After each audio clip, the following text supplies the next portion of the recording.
Assalamualaikum warahmatullahi wabarakatuh. Alhamdulillahi wahdah, wassalatu wassalamu ala man la nabiyya ba'dah, amma ba'd. Yang saya hormati pimpinan cabang Muhammadiyah Kota Bojonegoro, bapak-bapak, adik-adik sekalian yang dimuliakan Allah. Alhamdulillah pada malam hari ini kita masih diberikan oleh Allah Subhanahu wa taala nikmat yang berupa kesehatan dan juga kesempatan sehingga kita masih bisa istiqomah dalam upaya kita tafaqquh fiddin, mendalami agama melalui kajian ketarjian di malam hari ini. Salawat dan salam semoga senantiasa terlimpahkan kepada Nabiullah Muhammad sallallahu alaihi wasallam, keluarganya, sahabatnya, dan seluruh orang yang mengikuti sunnahnya sampai hari kiamat. Bapak dan adik-adik sekalian yang dimuliakan Allah, karena kita sekarang di tanggal 11 Dzulhijjah, ya. Artinya kita berada di hari tasyrik yang pertama, karena hari tasyrik itu 3, tanggal 11, 12, 13.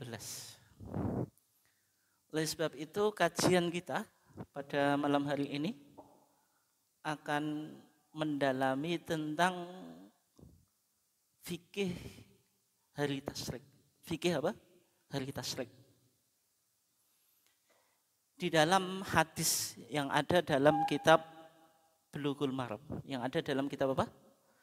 Bulughul Maram, ditulis oleh Al-Hafidz Ibnu Hajar Al-Asqalani rahimahullah ta'ala dalam babu shaumi tatawwu' wa ma nuhiya an shaumi, bab tentang puasa sunnah dan puasa apa yang dilarang. Di situ disebutkan hadis, yaitu hadis Nubaisyah, hadis Nubaisyah al-Hudali, rawahu Muslimun, riwayat Imam Muslim. Qala Rasulullah sallallahu alaihi wasallam, ayyamu tasyriki ayyamu aklin wa syurbin wa dzikrin lillah. Ada yang riwayat satu lagi bunyinya bukan wa dzikrin lillah tapi wa dzikrillah. Yaitu Rasulullah sallallahu alaihi wasallam dalam hadis ini menjelaskan tentang status hari-hari tasyrik itu. Dikatakan ayyamu aklin, hari makan, wasyurbin, dan minum. Sehingga makan dan minum itu hal yang sangat penting dalam kehidupan apa? Manusia. Sehingga orang beragama boleh bergembira dengan makan, dengan apa? Minum. Dan itu juga perintah Al-Quran, kan? Kulu washrabu wala tusrifu. Boleh makan, boleh minum, tapi tidak boleh berlebihan. Wa dzikran lillah, karena kita sebagai umat Islam dalam merayakan Idul Adha dan hari-hari tasyrik itu, ya karena kan makan dan minum. Kalau adik-adik apa sekarang adik-adik? Hari nyate-nyate gitu. Ya atau enggak? Nyate atau enggak ini? Enggak ya, atau kolesterolnya tinggi gitu. Nyati-nyati, makan gulai, kemudian apa? Tongseng dan seterusnya, ya itu. Itu menikmati daging korban, sehingga dikatakan ayyamu aklin syurbin. Tapi juga sebagai kita umat Islam, makan minum boleh, tapi tetap harus ingat apa? Ingat Allah. Kalau kita kupas lebih dalam hadis ini, intinya hari tasyrik itu yang pertama hari-hari untuk makan dan minum, sehingga nanti dilarang untuk apa? Puasa. Wa dzikrin lillah atau wa dzikrillah, ada ibadah-ibadah yang ada di dalam hari-hari apa? Tasyrik. Ya. Kita awali dulu. Ayyamu aklin wa syurbin, hari makan dan minum. Artinya dilarang untuk melakukan ibadah apa? puasa. Sehingga puasa yang diharamkan itu di samping di Yaum Idin, hari Idul Fitri atau Idul apa? Adha, tapi juga di hari-hari apa? Tasyrik. Sehingga kalau kita baca dalam Fathul Mu'in ya, ini untuk memperkuat saja. Maksudnya landasan kita pakai kitab, meskipun jenengan sudah tahu kesimpulannya. Kalau Idul Fitri, Idul Adha tidak boleh puasa, termasuk apa? Hari-hari tasyrik. Dalam Fathul Mu'in, dalam Faslun fi Shaumi Tatawwu, pasal di dalam puasa sunnah, di sana dikatakan tatimah itu kesempurnaan. Yahrumu haram apa as-shaumu puasa fi ayyami tasyriki, di hari-hari apa? Tasyrik. Wal idin, dan 2 hari raya Id, yaitu Idul Fitri dan Idul apa? Adha. Sehingga ketika Nabi mengatakan ayyamu aklin wa syurbin, itu dihubungkan dengan keharaman apa? Puasa. Karena orang disuruh makan, disuruh apa? Minum. Ayyamu aklin wa syurbin, maka mafhum mukhalafahnya itu berarti kita dilarang apa? Puasa. Dilarang apa? Kok dilarang? Iya, dilarang puasa. Yaitu dianjurkan untuk makan dan minum, sehingga apa? Diharamkan untuk puasa. Bapak dan saudara sekalian yang dimuliakan Allah, hari-hari tasyrik gitu. Hari-hari apa? Tasyrik gitu. Itu tanggal berapa gitu? Atau sebelumnya ya, kita awali istilah tasyrik itu dari mana? Tasyrik itu dari kata syarkun. Syarkun itu artinya apa? Timur. Ada syarkun, ada gharbun. Kenapa kok hari-hari tersebut dihubungkan dengan arah timur? Salah satu alasannya ya, li'anna luhumal adhahi tusyraku fi hadhil ayyam. Karena daging-daging korban itu ditempatkan di arah timur di hari-hari ini. Maksudnya apa? Di zaman Nabi itu kan cara pengawetan daging itu masih sangat tradisional, Pak. Yaitu belum ada freezer, yaitu dengan cara apa? Didendeng gitu. Sehingga para sahabat ketika mengawetkan daging dengan cara didendeng, itu kan yang dilihat arah timur dulu.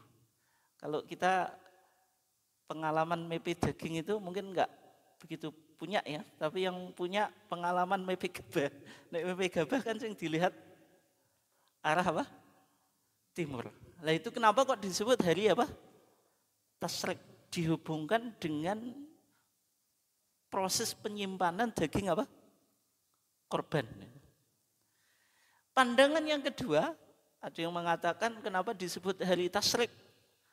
Karena pelaksanaan Idul Adha itu ketika syuruqus samsi, ketika matahari sudah mulai meninggi. Syuruqus samsi sudah setelah waktu apa? Syuruq. Ada juga yang berpandangan bahwasanya ibadah yang paling penting dalam Idul Adha itu kan berkaitan dengan penyembelihan hewan atau udhiyah. Korban itu disebut dalam bahasa Arab itu udhiyah. Meskipun korban itu bahasa Arab, Pak ya. Kalau di Indonesia itu disebut Idul Korban, itu bahasa Arab tapi enggak populer di kalangan orang Arab itu. Selama saya di sana itu enggak ada orang Arab bilang Idul Korban, itu enggak ada. Meskipun istilah itu sangat populer di Indonesia ya.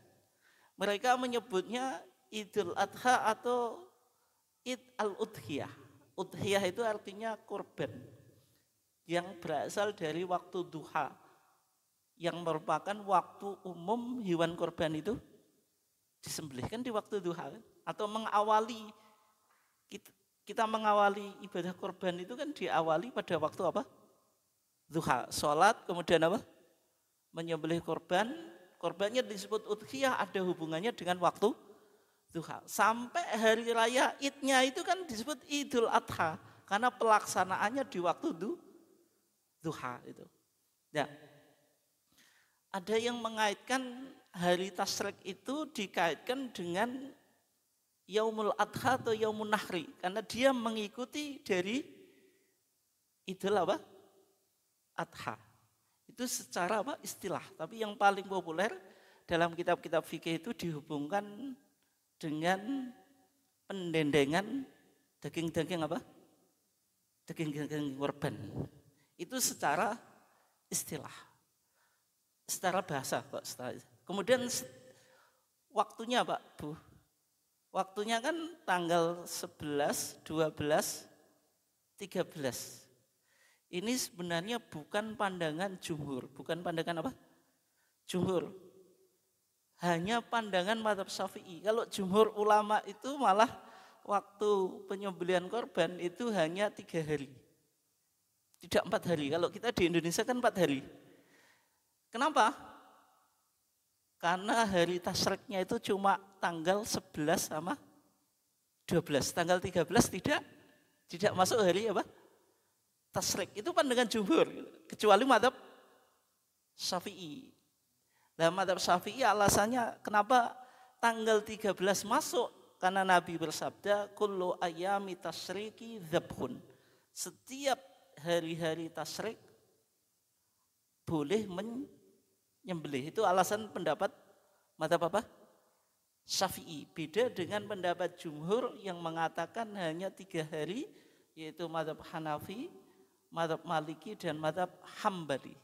Meskipun Pak ya, ulama-ulama kayak di Saudi yang mengikuti mazhab Hambali itu mereka tidak berpedoman pada mazhab mereka karena dianggap pendapat mazhab Syafi'i itu lebih rajih, lebih kuat sehingga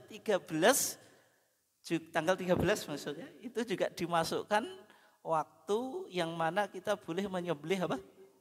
Hewan korban sebagaimana pendapat apa? Pendapat mazhab Syafi'i. Meskipun dalam keterangan mazhab mereka itu hanya Yaumun Nahri. Yaumun Nahri itu kan intinya menyembelih. Hari Tasyrik tanggal 11 kemudian 12. Tanggal 13 tidak masuk. Alasan jumhur ulama itu ya. Kenapa kok tanggal 13 itu tidak dimasukkan? Karena Nabi bersabda, la ta'kulu luhumal adhahi fawqa 3 ayyam.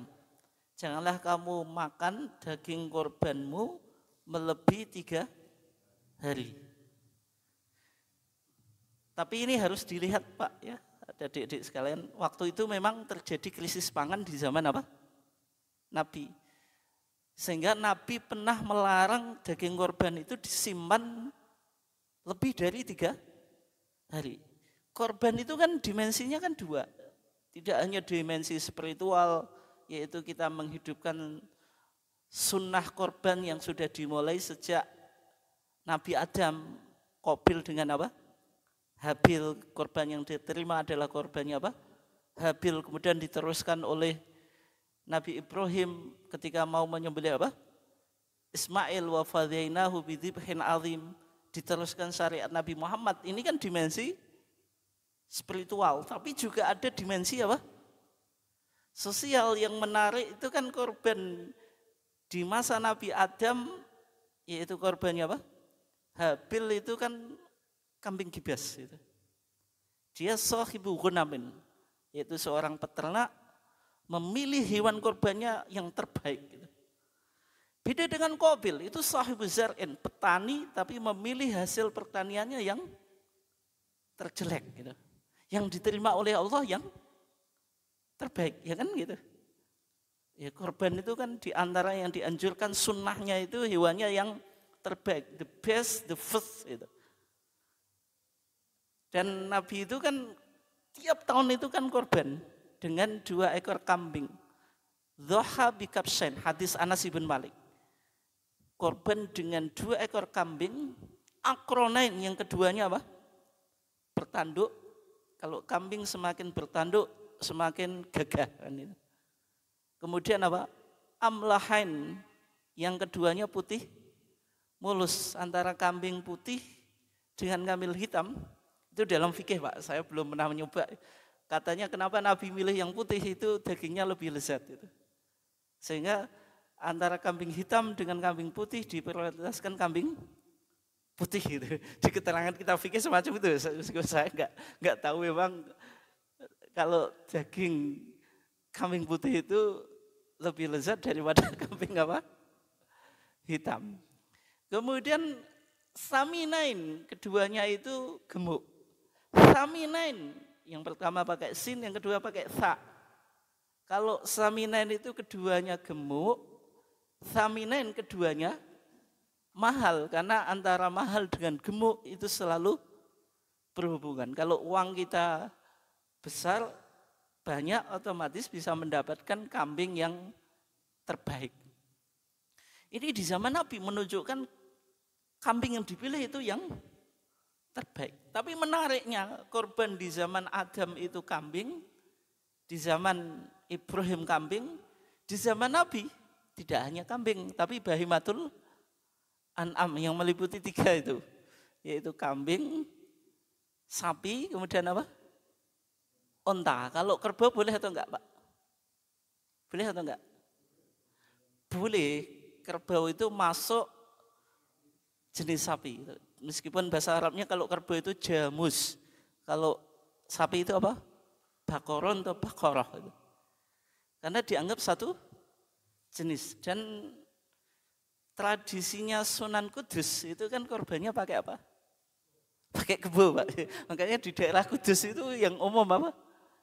Kerbau itu. Ya, kerbau itu jenis apa? Sapi. Artinya Nabi Muhammad kan tidak hanya meneruskan syariat yang dilakukan oleh Nabi sebelumnya atau meneruskan syariat Nabi Ibrahim, karena kan ada perintah tsumma auhayna ilaika anittabi millata Ibrahima hanifa. Tapi di sini syariat Nabi Muhammad melakukan pembaruan dalam konteks korban dengan mengarahkan pada dimensi sosial, sehingga ada korban pakai onta dan apa? Sapi. Onta dan apa? Sapi. Sehingga kan muncul perdebatan antara mazhab kambing dengan mazhab sapi kalau di Indonesia. Mana yang lebih baik? Kalau yang menekankan dimensi spiritual, ya kambing gitu. Karena dianggap kambingnya ini korbannya Habil. Kemudian korbannya Ismail ditebus dengan apa? Kambing. Nabi Muhammad tiap tahun juga kambing. Tapi di sisi yang lain, Nabi Muhammad juga pernah korban pakai sapi, pernah korban juga pakai unta yang mi'ata ibilin, 100 unta itu. Di dalam hadis Ali bin Abi Thalib. Ya, yang berpandangan pakai sapi berarti anfa'ulil fuqara, lebih berdimensi sosial bagi orang apa? Fakir miskin. Nah, ini kan artinya apa tadi? Korban itu dimensinya 2, tidak hanya dimensi spiritual tapi juga ada dimensi apa? Sosial. Nah, kembali ke tadi, Pak dan adik-adik sekalian yang dimuliakan Allah ya. Nabi bilang la ta'kulu luhumal adhahi fawqa 3 ayyam. Janganlah kamu memakan daging korbanmu melebihi 3 hari. Pada waktu itu li ajli dafah, karena ada krisis pangan, sehingga korban yang dimaknai dalam syariat Nabi Muhammad berdimensi sosial itu harus menyelesaikan krisis pangan. Ketika umat Islam menyimpan lebih dari 3 hari, berarti orang miskin tetap apa? Kelaparan di masa itu. Tapi larangan ini dinasakh setelah itu. Dinasakh artinya apa? Dihapus, sehingga Nabi setelah itu bilang kulu wa tasaddaqu wadakhiru. Boleh makan, boleh apa? Bukan boleh, wajib mensedekahkan, karena korban harus ada porsi yang disedekahkan. Semakin banyak semakin baik. Tapi kalau dimakan semuanya tidak boleh. Makanya Al-Quran kan bilang fakulu minha. Fakulu maka makanlah kamu sekalian minha. Min itu litab'id, sebagian. Kalau dimakan semuanya, hilang dimensi sosialnya. Meskipun mungkin bisa jadi dimensi spiritualnya kena. Tapi substansi dimensi sosialnya hilang. Sehingga Al-Quran bilang apa? Minha. Mudhahi boleh makan tapi tidak boleh apa? semuanya tadi. Nabi bilang, kulu wa tasaddaqu wa takhiru. Boleh apa? Disimpan. Sehingga kalau kita lihat di Lazismu itu ada program apa Pak? Kornetisasi atau rendangmu itu dianggap korban sebagai apa Pak? Upaya untuk apa? Upaya untuk itu tidak konsumtif tapi ada hal yang bersifat jangka apa? Panjang. Sehingga kalau rendangmu itu kan korban untuk ketahanan pangan, memahami semacam itu. Karena kembali ke hadis tadi kan, kulu wa tasaddaqu apa? Wa takhiru. Tapi intinya tadi, hadis tadi sudah, atau larangan menyimpan dari 3 hari itu, lebih dari 3 hari, sudah dinasakh. Nah, jumhur ulama yang memahami dari hadis ini, Pak, berarti kan Nabi dulu pernah melarang para sahabat makan korban melebihi 3 hari. Berarti kan ngitungnya tanggal 10, tanggal 11, dan tanggal 12. Sehingga 13 dianggap tidak masuk. Tapi sama mazhab Syafi'i dan juga Ibnu Qayyim al-Jauziyah dibantah, Pak. Maksud hadis itu bukan semacam itu. Artinya hari tasyrik itu tetap 3 hari, tanggal 11, 12, 13. Hanya saja ketika itu para sahabat atau umat Islam ketika itu di zaman Nabi tidak boleh menyimpan melebihi 3 hari. Kan bisa jadi menyembelih korbannya itu tanggal 12, berarti ngitungnya ya disimpan 12, 13, 14, lebih dari itu tidak boleh. Bukan berarti itu menunjukkan hari tasyrik itu hanya 3 hari yang dimulai tanggal 10, 11, 12 sehingga 13 tidak masuk. Itu tentang hari tasyrik yang jumlahnya 3 hari. Sehingga pendapat mazhab Syafi'i itu lebih kuat daripada pendapat apa? Jumhur. Sehingga ulama-ulama sekarang yang bermadzhab pun, misalnya ulama-ulama Saudi itu meninggalkan pendapat mazhab Hambali yang berpahaman bahwasanya waktu menyembelih hewan itu hanya 3 hari, tidak 4, tidak 4 hari. Bisa dipahami ya? Nah, itu tentang waktunya. Sehingga korban itu dalam fikih Syafi'i, Pak. Misalnya dalam Fathul Mu'in atau Fathul Qarib Mujib dikatakan yang disebut korban itu mayudbahu minan na'ami, hewan yang disembelih daripada binatang ternak, yaitu 3 tadi, unta, sapi, dan kambing. Yauman nahri, tanggal 10 Dzulhijjah. Wa ayyamat tasyrik, hari-hari tasyrik yaitu 11, 12, 13, taqarruban ilallah, yang mana tujuannya untuk mendekatkan diri kepada Allah. Itu berkaitan dengan lamanya hari tasyrik. Yang Nabi mengatakan tadi, ayyamu aklin wa syurbin wa dzikrin lillah. Itu ya. Terus berikutnya, Bapak dan saudara sekalian yang dimuliakan Allah. Persoalan yang muncul dalam hari tasyrik ketika kita maknai hari tasyrik itu 3 hari. Tanggal 11, 12, 13. Ini bagi yang jenengan punya kebiasaan suka puasa. Ada puasa yang disebut apa, Pak? Ayyamul bid. Ayyamul bid itu tanggal 13, 14, 15. Terus bagaimana nasib 13-nya itu? Libur dulu.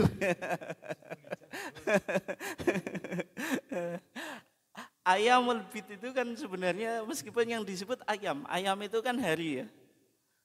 Bid itu putih. Tapi sebenarnya sifatnya itu sifat untuk malamnya. Yang putih itu bukan harinya, kalau hari jelas putih maksudnya terang ya. Tapi yang dihubungkan pada sifatul layali, yaitu sifat malamnya ketika itu apa? Terang karena terbitnya apa? Bulan purnama. Jadi kenapa kok disebut ayyamul bid? Ya memang puasa itu kan di waktu siang, tapi maksudnya itu mensifati malamnya. Nah, kan namanya puasa kan tetap di waktu siang kan, nggak boleh atau nggak, Dik? puasa di waktu malam? Boleh? Enggak boleh ya? Nanti kalau jenengan puasa di waktu malam lah. Ya karena Al-Quran bilang minal fajri itu ma'ati musyama ilalail. Puasa itu diawali dari terbit fajar sampai terbenamnya apa? Matahari. Sehingga puasanya disebut ayyamul bid, hari-hari putih.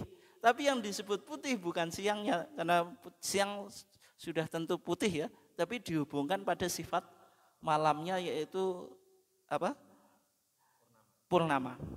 Di dalam hadis Abi Dzar ya, ini dalam Bulughul Maram. Wa an Abi Dzarrin qala amarona Rasulullah sallam an nasuma minasyahri thalathata ayyam.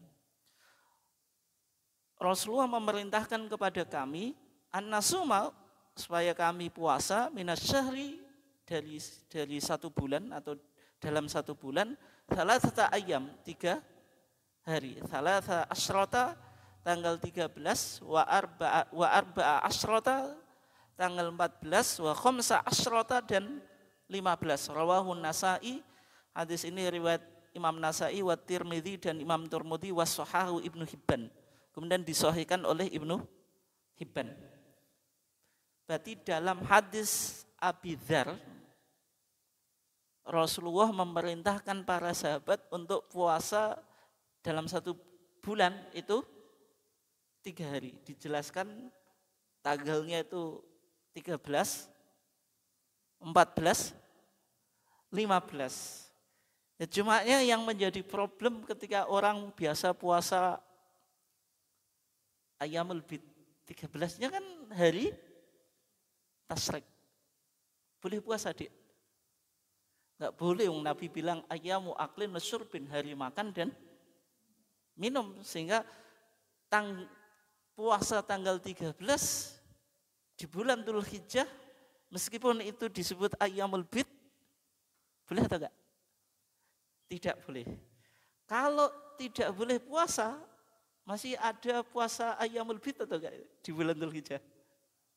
Masih, terus mulainya 14 terus. Kenapa ditambahi 16, Pak? Biar lengkap 3 gitu. Bukankah itu digugur saja, Pak? Artinya 13 enggak, karena kan hari Tasyrik kita enggak boleh puasa, sehingga mulainya 14 sama 15. Atau biar genap 3 diganti tanggal 16. Kalau kita lihat ya, bagaimana pandangan para ulama tentang puasa Ayyamul Bid yang jatuh di bulan apa? Dzulhijjah, status tanggal 13-nya. Ini di Fathul Mu'in ya. Puasa yang disunahkan itu wa ayyamu al-bid. Maksudnya wa ayyamu, ayam di sini al-layal, yaitu malamnya. Tadi sudah kita bahas ya. Sebenarnya itu sifat malamnya, bukan sifat siangnya. Wa ya ats-tsalitsa asyara, yaitu tanggal 13, wa taliyahu, dan 2 hari yang mengiringnya, berarti 14 apa? 15. Li sihhatil amri bisaumiha. Karena sahihnya perintah untuk mempuasainya, sebagaimana hadis Abu Dzar, yaitu Nabi mewasiatkan para sahabat untuk melakukan puasa 3 hari dalam 1 bulan. Li'anna shauma tsalatsati ka shaumi syahri. Kenapa? Karena puasa 3 hari dalam 1 bulan itu sama dengan puasa 1 bulan. Lah kok bisa? Kenapa, Dik? Pakai kaidah manja abil hasanati falahu asyru apa? Amthalia. Siapa yang melakukan kebaikan dilipat gandakan 10 kali lipat. Berarti 1 hari sama dengan 10 hari. Kalau 3 hari berarti 30 hari sama dengan 1 bulan. Kalau jenengan 2 hari berarti tinggal 20 hari, Pak. Kalau 2 hari kan cuma 20 hari ya, kurang 10 hari. Tapi maksud di sini ya, kalau 3 hari sama dengan 1 bulan, berarti kalau jenengan puasa dalam 1 tahun, tiap bulannya 3 hari. Itu sama dengan orang puasa 1 tahun. Kalau tiap bulan maksudnya. Cumanya apa yang membedakan dengan hadis yang cukup terkenal ya tentang puasa Syawal. Nabi bersabda apa? Man shoma ramadhana tsumma atba'u sittan min Syawal kana kasiyamid dahri. Siapa yang puasa Ramadan diikuti 6 hari daripada bulan Syawal, ia seakan-akan puasa apa? 1 tahun. Itu ngitungnya kan Ramadan itu 30 hari. Berarti 30 kali 10, 300. Syawal 6 hari, 6 kali 10, 60. 360 hari sama dengan 1 tahun. Bedanya apa? Dengan orang yang puasa bid, ayamul bid, tiap bulan dalam 1 tahun ya genep puasa 1 tahun. Bedanya apa? Bedanya kalau orang yang puasa ayamul bid tiap bulan itu nilainya puasa sunnah. Tapi kalau orang puasa Ramadan dengan 6 hari Syawal itu pahalanya puasa apa? Puasa wajib. Makanya tetap pahalanya besar Ramadan plus Syawal daripada orang yang tiap bulan puasa 3 hari. Saya lanjutkan ya. Idzil hasanatu bi asri amsalihha. Karena kebaikan itu dilipat gandakan 10 kali lipat. Wa min thamma, maka dari sana tahsulu as-sunnah bi thalathati ghairiha. Tetapi boleh juga orang puasa tidak harus mengikuti urutan tanggal tadi. Yang penting mengikuti tanggal itu maksudnya tinggal 13, 14, 15. Yang penting dalam 1 bulan itu puasa 3 hari. Itu dalam pandangan mazhab Syafi'i ya. Wa yubaddalu 'alal aujuh Thalitha asyara Dzulhijjah bisa disi asroh. Ya karena dalam bulan Dzulhijjah itu 13-nya masuk hari tasyrik, maka dalam pandangan mazhab Syafi'i itu diganti tanggal 16 kayak jenengan. Tapi waqala Al-Jalal Al-Bulkini dalam pendapat Al-Imam Al-Jalal Al-Bulkini ya, la bal tasqutu. Ya enggak, karena tanggal 13 enggak boleh puasa, berarti khusus bulan Dzulhijjah hanya 2 hari saja. Ini pandangan mazhab apa? Syafi'i ketika memahami hari tasyrik kan 3 hari. Sedangkan tanggal 13 itu kan dilarang apa? Puasa. Itu berkaitan dengan puasa. Terus yang terakhir Pak, hari tasyrik itu dihubungkan dengan takbir. Dengan apa? Takbir. Sehingga salah satu makna tasyrik itu maksudnya apa? At-takbir akibat as-sholawat. Takbir yang dibaca setelah apa? Sholat. Karena kita momennya kan Id itu dihubungkan dengan takbiran. Sampai dalam penyembelihan hewan itu dianjurkan untuk baca apa?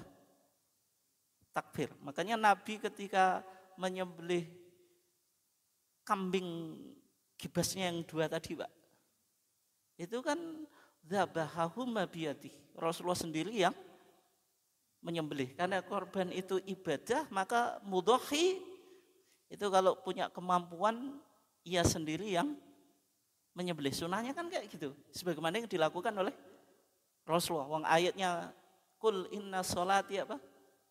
Wa nusuki. Berarti ada ibadah yang berupa penyembelihan hewan. Kalau menyembelih hewan itu ibadah, berarti yang terbaik yang mudhahi, yang korban yang menyembelih. Meskipun kalau enggak punya kemampuan itu boleh diwakilkan. Dalilnya apa? Dalam hadis Ali bin Abi Thalib, Nabi itu kan korban mi'ata ibilin, 100 unta.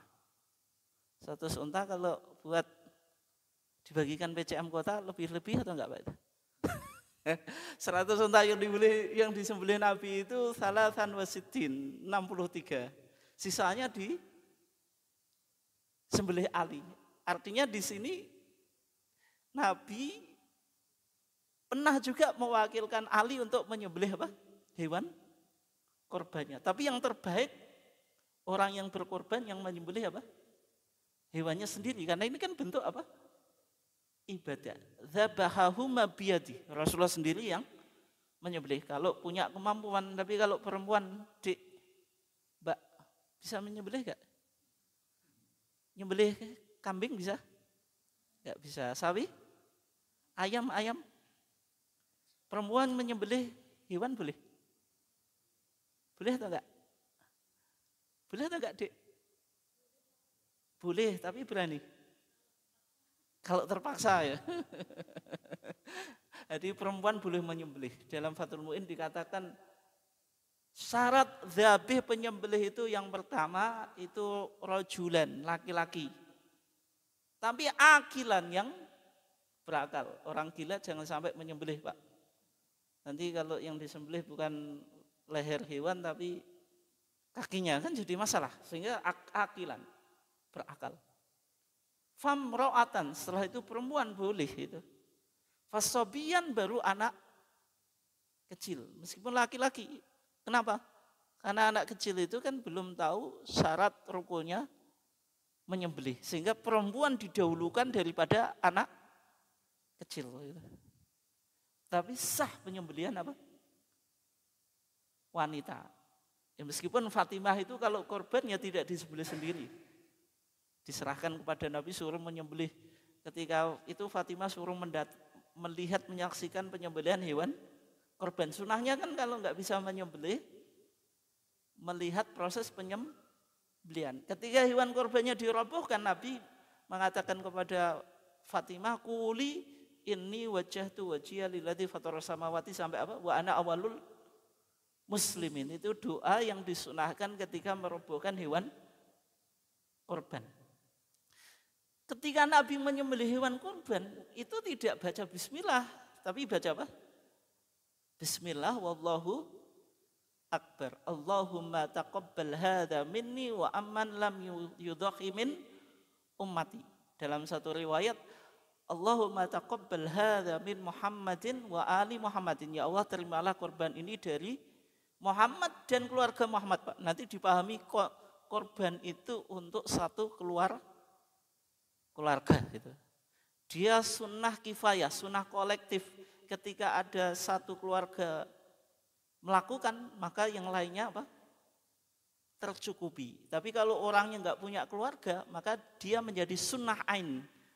Sunnah yang dianjurkan dikerjakan secara individu, tidak apa? Kolektif. Ya, Nabi tadi satu kambing untuk dirinya dan keluarganya. Terus yang satu kambing lagi, wa min ummati Muhammadin, dan untuk umat Nabi Muhammad. Kesimpulannya dalam hadis ini kan ketika Nabi menyembelih itu ditambah takbir. Sunahnya apa? Sunahnya baca takbir. Karena ini hari momennya apa? Idul Adha. Tapi kalau di luar Id, maka kalau jenengan menyembelih baca bismillah sudah apa? Sudah sah atau enggak?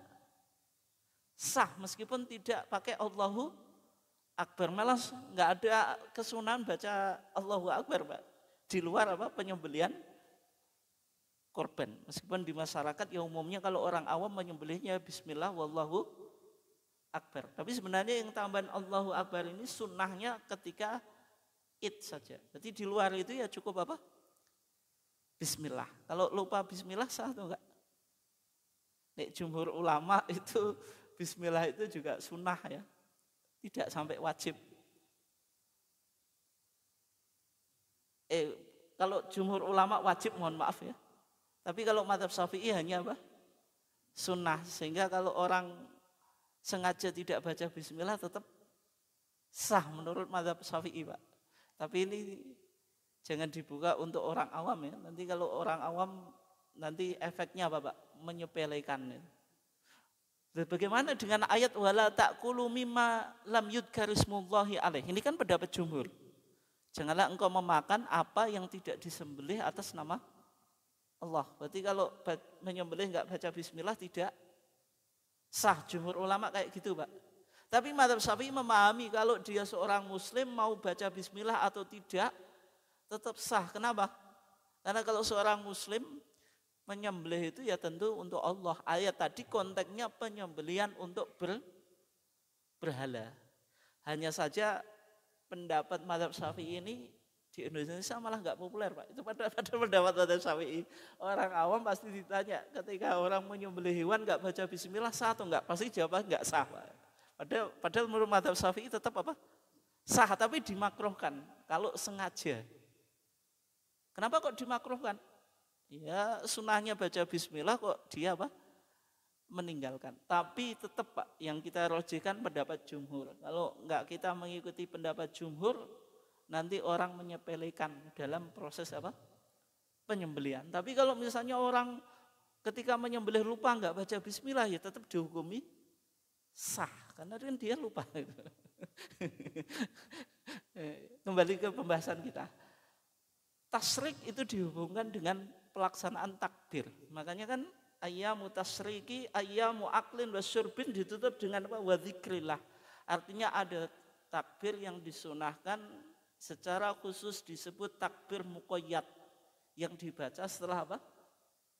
Salat. Yang sudah kita mulai sejak apa?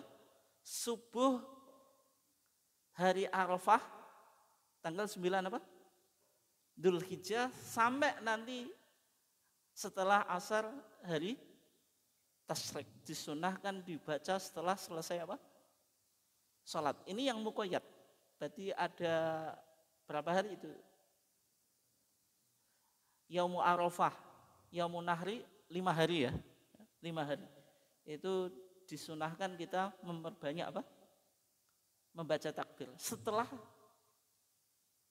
sholat disebut takbir muqayyad. Kalau di luar itu kayak kita sekarang kan tetap disunahkan membaca takbir, tapi itu takbir apa? Mursal atau mutlak. Tapi yang dibaca setelah sholat disebut takbir apa? Muqayyad. Ya cumanya apakah itu hanya sholat wajib? Kalau mazhab Hambali wajib saja. Kalau mazhab Syafi'i semua sholat, termasuk sholat sunnah. Cumanya di tempat saya ada orang meninggal. Kalau di masyarakat kan seharusnya ngikuti mazhab Syafi'i. Ada orang meninggal disolati jenazah, setelah itu kok enggak ada takbiran. Umumnya seharusnya ini kalau di masyarakat ya berarti ada takbiran atau enggak Pak? Ada.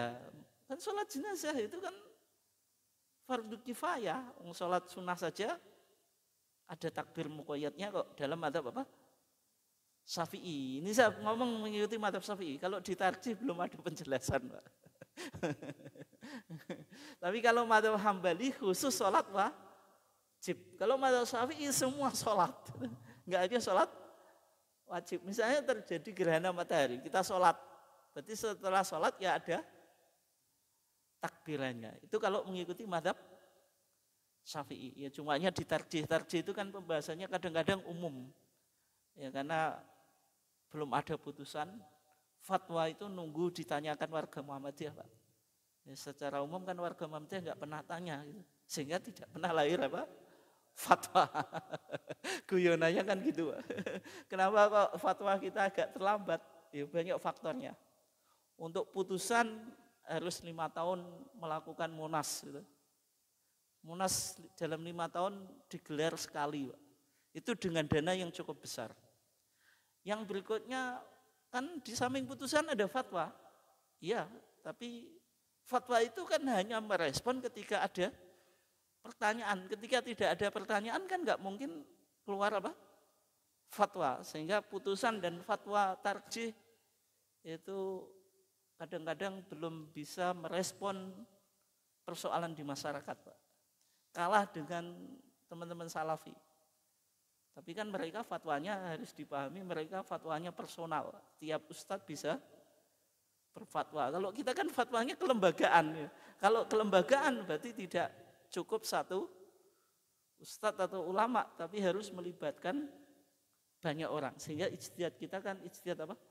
Kolektif. Sebelum saya tutup nanti pertanyaannya. Intinya ayyamu tasyrik itu dihubungkan dengan hari makan, hari minum. Kegembiraan yaitu boleh makan apa? Daging korban, menyimpan boleh, dan kita dilarang untuk apa? Puasa. Yang berikutnya ketika Nabi mengatakan ayyamu tasriki, ayyamu aklin wa syurbin, tapi ada wa dzikrillah, masih ingat Allah, yaitu disunahkan memperbanyak apa? Takbir dan ibadah-ibadah yang lain. Mungkin itu saja, kurang lebihnya mohon maaf. Ini bisa dilanjutkan. Terima kasih Ustadz Lukman atas penjelasan terkait Idul Adha, yaitu hari tasyrik. Luar biasa, kita mendapatkan banyak ilmu tambahan yang kadang kita baru tahu.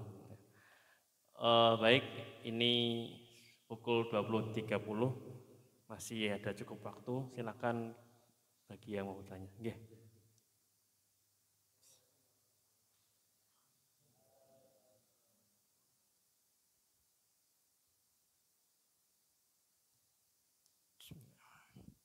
Terima kasih. Ada beberapa pertanyaan dari saya, yang mana saya cari di hadisnya itu saya belum menemukan mengenai puasa Arafah, yaitu yang belum bisa saya pahami, setelah berbuka sampai menjelang subuh hingga subuh, kemudian sampai sholat id itu dalam keadaan seperti yang dilakukan oleh leluhur kami, berpuasa menunggu sampai sholat id selesai, pulang baru berbuka kembali. Itu apakah ada hadisnya? Yang kedua mengenai hewan kurban, di mana dalam Al-Quran itu juga tidak saya temukan tentang hewan itu laki-laki atau perempuan. Ya. Jadi pertanyaan saya, hukumnya di dalam hadisnya itu bagaimana penjelasannya tentang harus umur, harus gemuk, harus sehat, harus laki-laki atau apa diperbolehkan hewan kurban itu perempuan, dan harus koel atau harus sungu dan sebagainya, nah seperti layaknya yang kita jumpai di masyarakat. Nah ini mohon penjelasannya. Demikian, terima kasih sebelumnya saya sampaikan. Assalamualaikum warahmatullahi wabarakatuh. Mungkin ada lagi, kita kumpulkan dulu. Belum? Oke.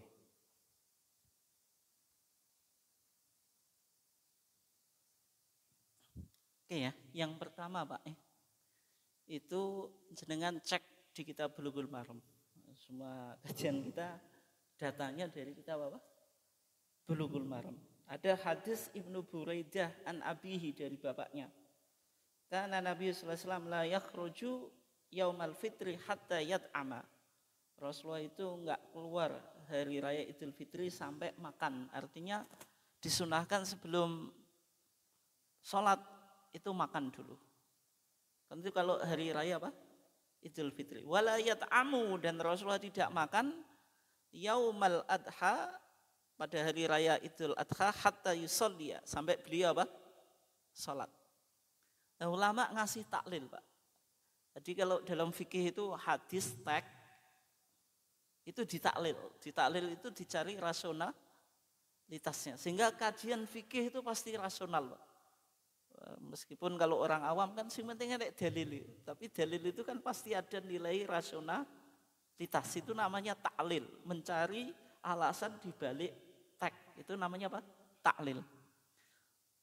Hadisnya cuma menjelaskan kayak gitu. Rasulullah kalau Idul Fitri makan dulu, baru apa? Salat. Kalau Idul Adha, salat dulu baru makan. Kenapa Dik? Kalau Idul Fitri kan kita sudah terbiasa puasa yang dimulai sejak apa? Fajar. Sehingga waktu Idul Fitri kita berbeda dengan kebiasaan sebelumnya, puasa langsung kita apa? Makan. Menunjukkan kewajiban puasa sudah selesai. Yang kedua itu mubadarah ilal khair, menyegerakan kebaikan. Berarti kalau Idul Fitri sudah tidak boleh puasa sehingga kita segera makan. Itu ya. Kalau Idul Adha kenapa kok makan dulu? Kalau Idul Adha kenapa kok sholat dulu baru makan? Ayatnya jelas.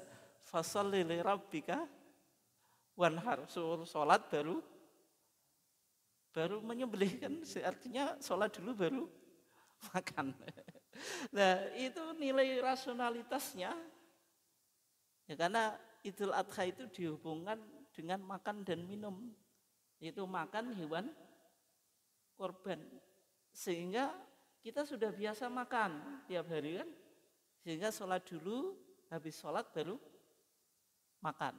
Dan sehingga dalam hadisnya itu Rasulullah itu kana ya'kulu min kabidi udhiyati. Rasulullah itu makan dari hati hewan korbannya. Sehingga dalam fikih itu Pak, daging korban itu pembagiannya bagaimana? Kalau dalam madzhab Syafi'i kan sepertiga ya.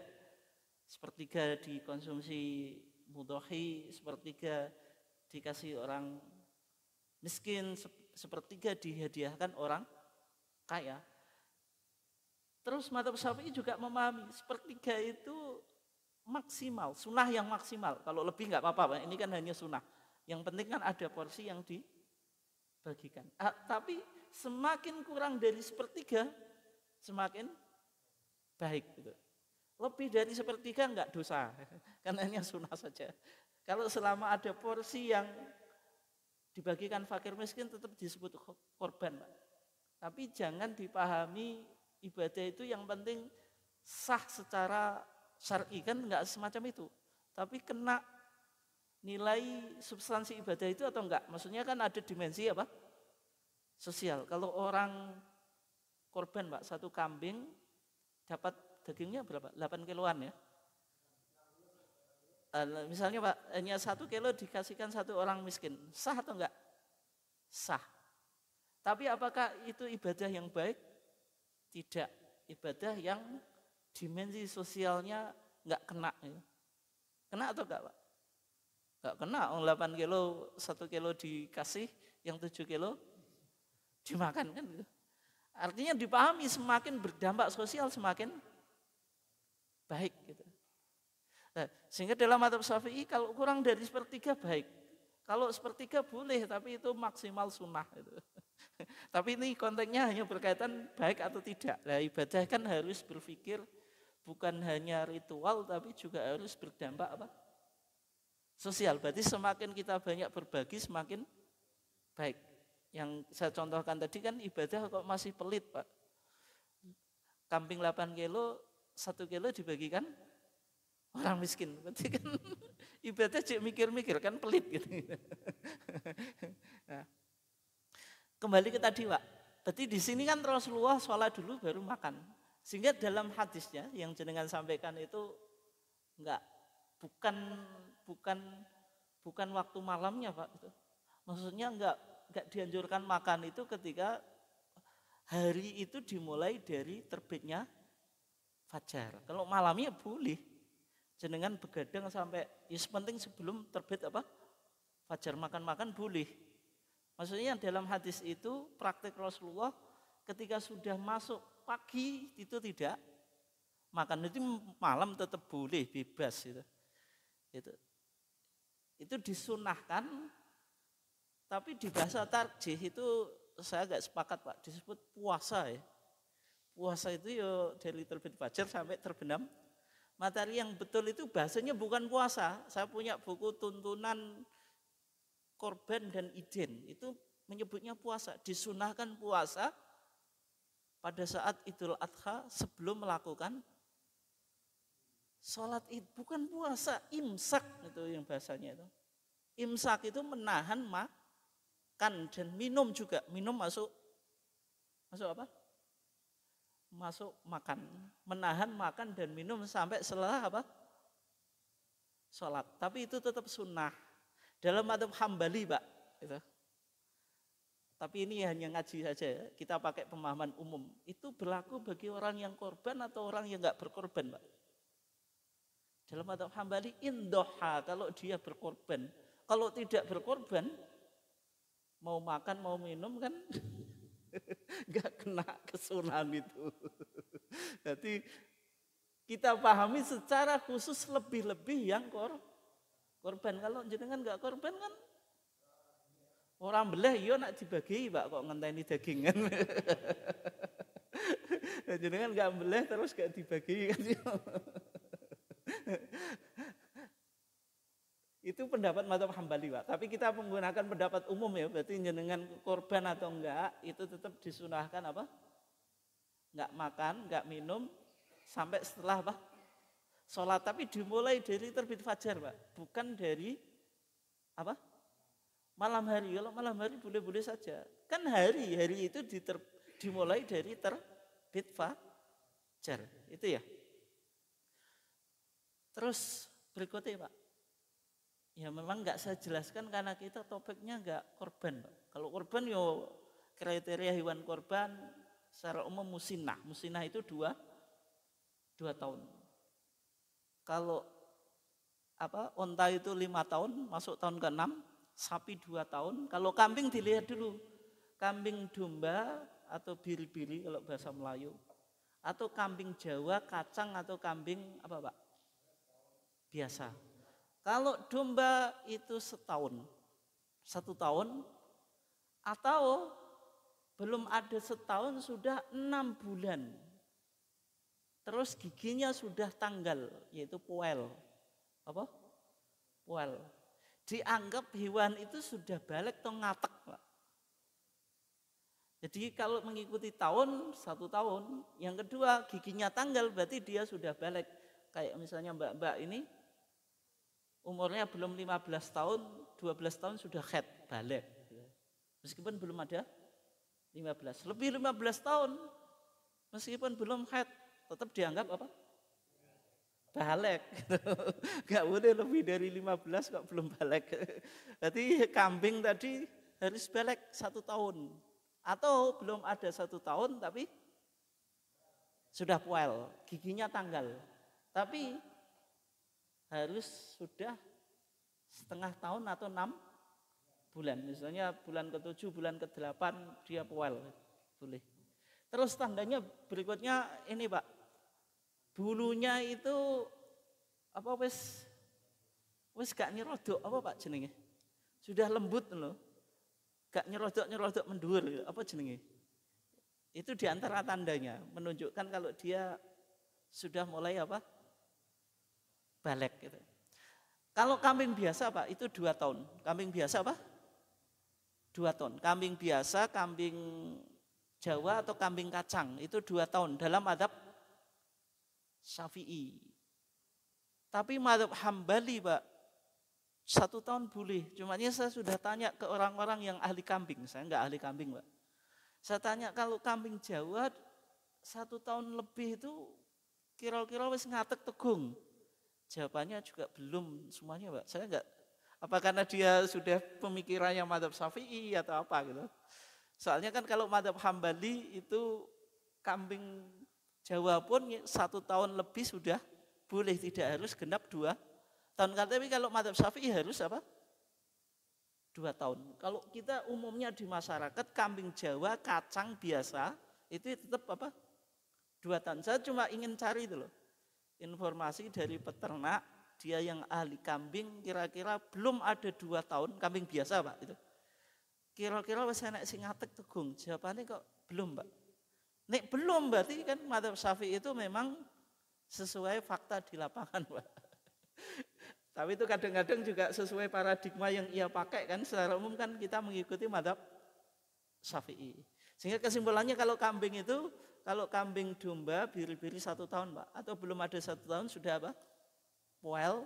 Kalau kambing biasa apa Jawa atau kacang sama saja kan, itu 2 tahun. 2 tahun ya. Terus sekarang umumnya kita akan pakai kambing gibas. Gibas masuk jenis apa Pak? Domba atau biasa? Domba Pak, domba. Jadi kalau gibas ya 1 tahun atau 6 bulan lebih, tapi sudah apa? Poel itu. Mungkin itu Pak, sudah menjawab semuanya atau belum? Iya, apakah harus jantan atau betina? Yang kambingnya Nabi itu betina, Pak. Gitu. Betina. Dan bahkan maujuain. Maujuain itu yang dikebiri. Dikebiri, Pak. Kebiri itu disah, Pak. Bukankah itu cacat? Gitu. Cacat atau enggak, Pak? Dikebiri itu perinsilan atau testisnya dikeluarkan. Dikeluarkan ya. Itu boleh ketika masih kecil. Kalau sudah dewasa enggak boleh, Pak. Itu kan cacat. Tapi kenapa kok dipakai oleh Nabi sebagai hewan korban, Pak? Dianggap karena dagingnya itu diganti, cacatnya perinsilan yang dikeluarkan itu diganti dengan gemuknya. Umumnya kalau hewan dikebiri itu pasti gemuk. Yang kedua, dagingnya lebih lezat, Pak. Kalau pencinta daging, kalau kita enggak pencinta daging ini, pokoknya anggar ketoke daging yang mesti enak, Pak. Tapi kalau pencinta daging pasti bisa membedakan. Apakah itu enggak cacat? Dikatakan, Pak, dalam fikih, cacat yang tidak diperbolehkan itu kullu ma'ibatin, setiap yang cacat, tangkusulahman, yang mengurangi apa? Daging.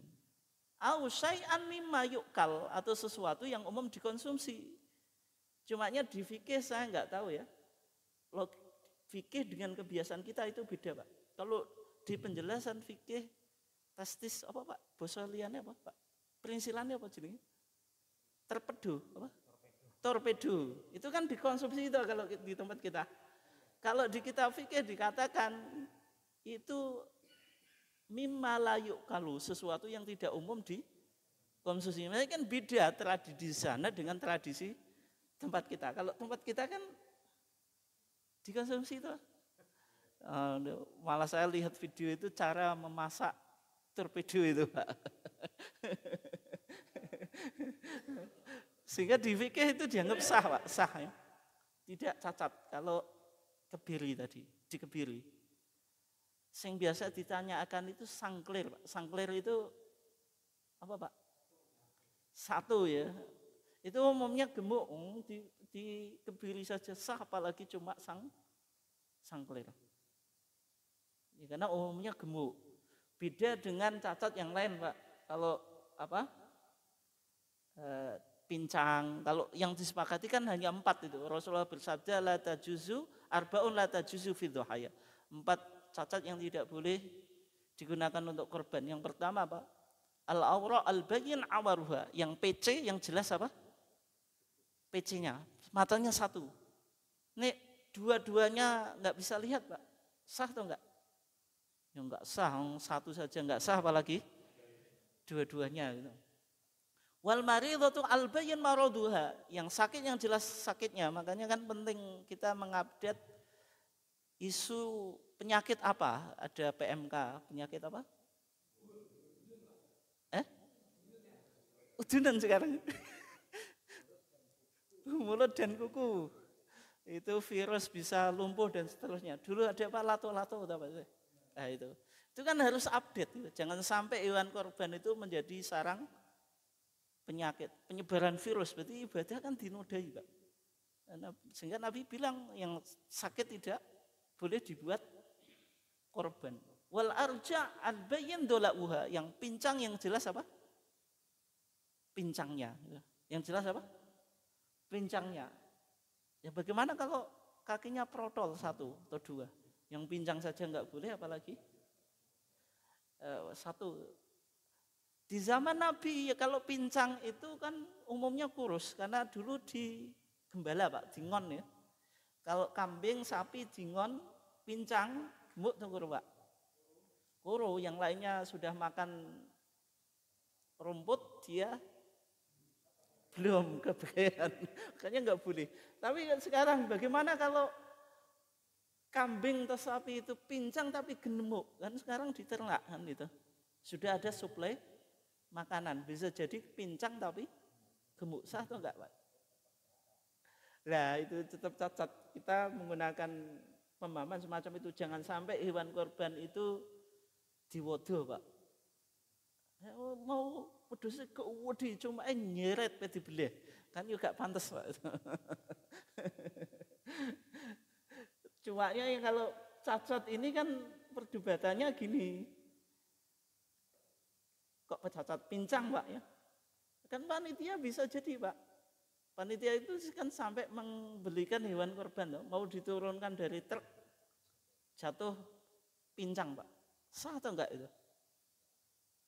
Nah, panitia kon tambel ya mungkin Pak. Panitia gak dibayar kok kon nambeli. Dalam madzhab Syafi'i mau disembelih itu kecil-kecil gaprak atau apa Pak, atau dirobohkan nggak pakai teknik ya, main okol bukan main akal ya. Pincang tidak sah Pak dalam madzhab Syafi'i. Tapi sebagian ulama ada yang membolehkan Pak. Kalau pincang itu tidak disengaja, sudah ditentukan dia sebagai hewan korban, maka tetap sah. Tapi di fatwa tarjih belum ada, tapi lebih baik hati-hati. Sehingga orang itu jangan menyepelekan. Panitia itu kan kadang antara personal sama kambing yang diterima itu enggak seimbang tuh Pak. Setiap kambing sapi diterima, panitia enggak siap. Akhirnya kan ya salah-salahan. Enak sing pincang, enak sing apa-apa, ya semacam itu kan penting disesuaikan dengan syar'i. Artinya kalau enggak mampu ya sudah enggak usah diterima daripada enggak maksimal dalam pengurusan hewan korban. Kembali ke jawaban jenengan Pak. Apakah harus jantan sama betina? Tidak Pak. Meskipun Nabi pernah korban pakai betina, tapi juga di satu kesempatan juga pernah pakai jantan. Sehingga tidak ada persoalan gender Pak. Enggak ada, bahasa sekarang kan gender ya. Perbedaan jantan atau betina. Tapi kenapa kok di umumnya di masyarakat itu jantan? Kenapa Pak? Karena secara umum kalau jantan itu perolehan dagingnya lebih banyak, gajahnya lebih sedikit. Yang kedua itu Pak, alasan burhani ya, menggunakan pendekatan ilmu pengetahuan. Kalau jantan itu kan bukan induknya. Kalau induknya semuanya disembelih ya nanti populasinya kan terancam Pak gitu. Sebentar Pak ya, tak lanjutkan biar selesai. Berarti jantan sama betina, kenapa kok jantan? Karena dianggap perolehan dagingnya lebih banyak, terus gajahnya lebih sedikit. Tapi yang penting untuk ditekankan kalau jenengan milih yang betina Pak, sapi betina itu sekarang 16 sudah dapat. Mungkin kurang dari itu ya. Dulu 14 itu sudah dapat. Kalau sekarang berapa Pak? Itu ya. Itu sudah dapat. Yang hati-hati dia jangan sampai hamil.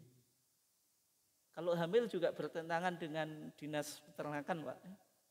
Sehingga dicari kalau di masyarakat sing majer, sudah enggak berpotensi hamil.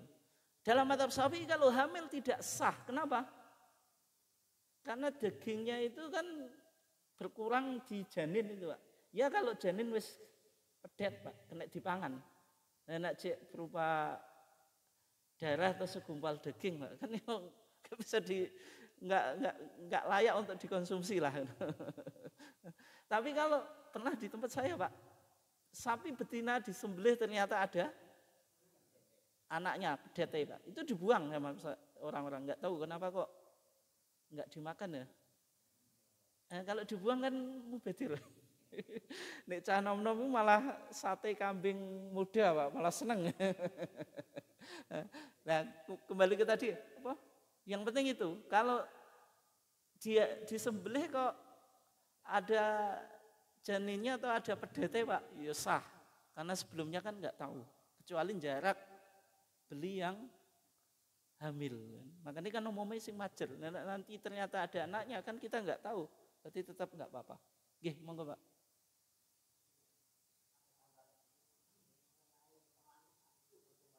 Apa? Ke?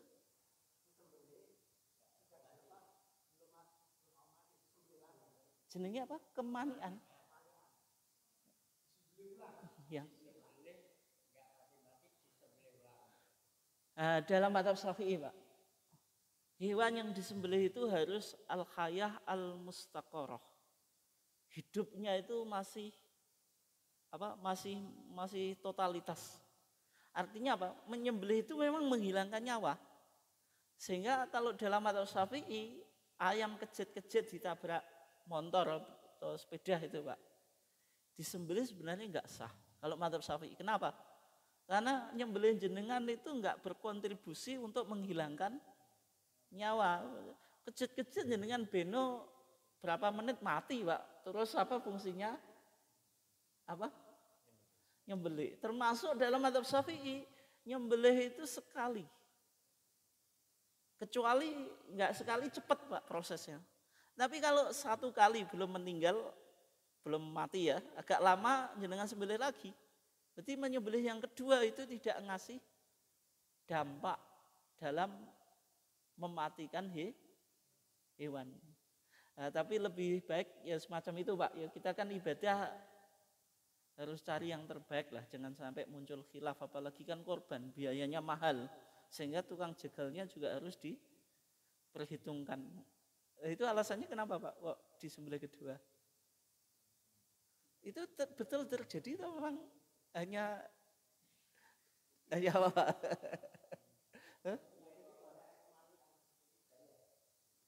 Di masyarakat Pak ya? Kok enggak maksudnya kok kemanian kenapa umumnya? Oh, maksudnya pisaunya kurang tajam.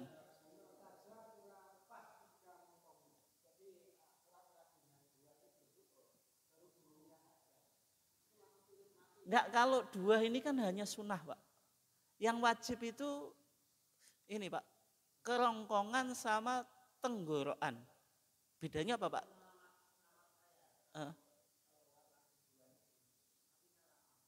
Iya, makanya Pak, nih kayak gitu meskipun matinya lama nggak usah 2 kali. Dalam mazhab Syafi'i Pak, yang wajib itu kerongkongan sama tenggorokan.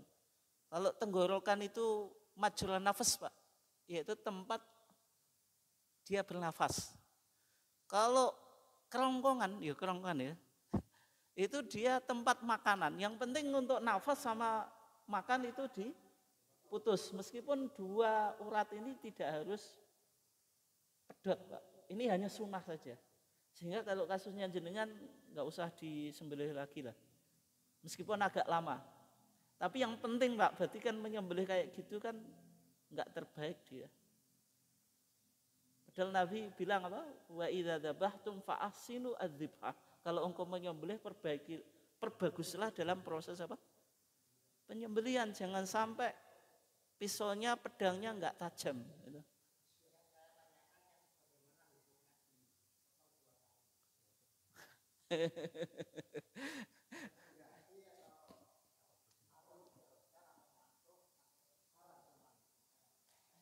Ya ngasih fatwa itu kadang-kadang repot Pak. Nih, dalam kiai-kiai itu Pak, ayam yang kejit-kejit dibelah itu pasti dihukumi sah. Padahal madhabnya tidak sah. Apalagi kan korban. Tapi penting untuk dikaji. Ke depan jangan diulangi. Nih misalnya dihukumi nggak sah, ya sing korban ya repot Pak. Selikur juta.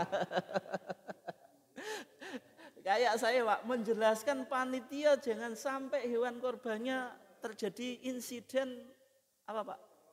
Coklek Pak. Akeh jamaah sing protes Pak. Nek kayak jenengan kan masih berpikir, ini orang awam tuh Pak. Saya harus ngasih jawaban cermat gitu. Pokoknya enggak terima Ustadz, kita panitia tidak digaji. Artinya dia kan takut tanggung jawab Pak.